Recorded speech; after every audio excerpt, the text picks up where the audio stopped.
sudsy ammonia, his feet reeked worse than festering, maggoty meat.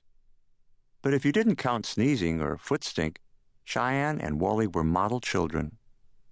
"And now, orphans, please rise for the song," said Hortense Jolly. Hortense Jolly, who planned someday to write musicals for the Broadway theater, had composed the Jolly Days loyalty song. Every morning the orphans had to stand and sing all 4 verses before they were allowed to eat. The children struggled to their feet. Hortense Jolly marked time with her soup ladle, and they sang, "Oh, an orphan's life is super we have found, with no moms or daddies bossing us around. There's no better friend, by golly, than our precious Hortense Jolly. We will love her till we're 6 feet underground. When we're eatin' steaks, they're always piping hot. Are we ever whipped or beaten? I think not. No, Miss Jolly has a way to make sure that we obey. Do not think that she is dumb because she's smart. If an orphan misbehaves, a siren sounded. If that orphan is found guilty, he is grounded. If he's scolded, it's done sadly. If he's spanked, it's not too badly, and he's never held beneath the water till he's drowned. Oh, our orphanage we love in many ways, but someday we hope to enter a new phase, with a brand new mom or daddy in a home in Cincinnati that will puke our guts out missing jolly days." The orphans took their seats again and began their breakfast. Breakfast was stale bread crusts and tea. Each orphan was allotted just 1 tea bag per month, so after the first few days the tea was only hot water with a faint memory of what was in the bag. Lunch was a bowl of gruel, a thick gray soup that looked and tasted like mucus. Dinner was gruel with little green floaty things that were supposed to be broccoli but looked like boogers. All orphans at Jolly Days grumbled about the food.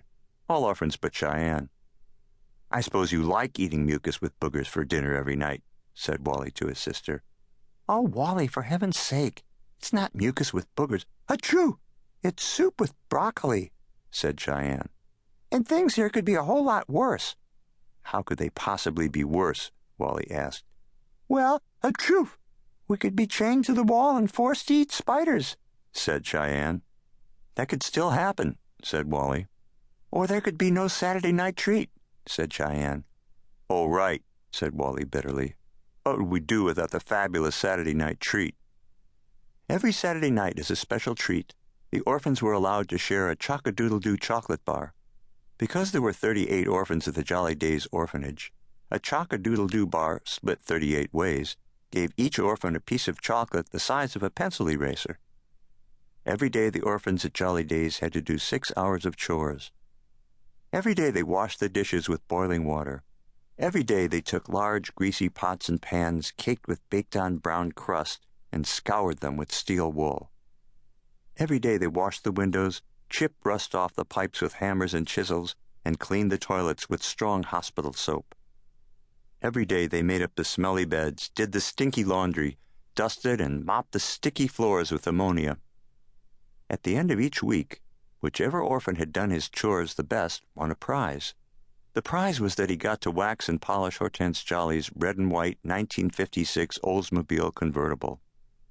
None of the orphans had ever seen anybody ride in Hortense Jolly's red and white 1956 Oldsmobile convertible, not even Hortense Jolly herself.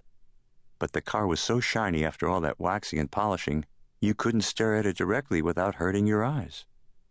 Jolly Days orphans did not go to school. Instead, Hortense Jolly had invented a home study plan she felt was much better for them than anything taught in schools. She assigned each orphan a letter of the alphabet. Each orphan had to learn every word in the encyclopedia that started with his or her letter. Wally got the A's, Cheyenne the S's. After a year of studying the A's, Wally asked if he could possibly move on to another letter. "That depends, Wally," said Hortense Jolly. "Do you know every single word in the encyclopedia that begins with A?" "Yes, Miss Jolly," Wally answered. "Okay, give me the definition of the word abelmosk." "Abelmosk," Wally repeated in a good, strong voice. "A plant of the mallow family. Its seeds are used to make perfume." "Good," said Hortense Jolly. "Okay, what's the definition of axolotl?" "Axolotl," Wally repeated. "A salamander found chiefly in Mexico and the western United States." "Fine so far," said Hortense Jolly. "All right, Mr. Smarty Pants, tell me the definition of argala."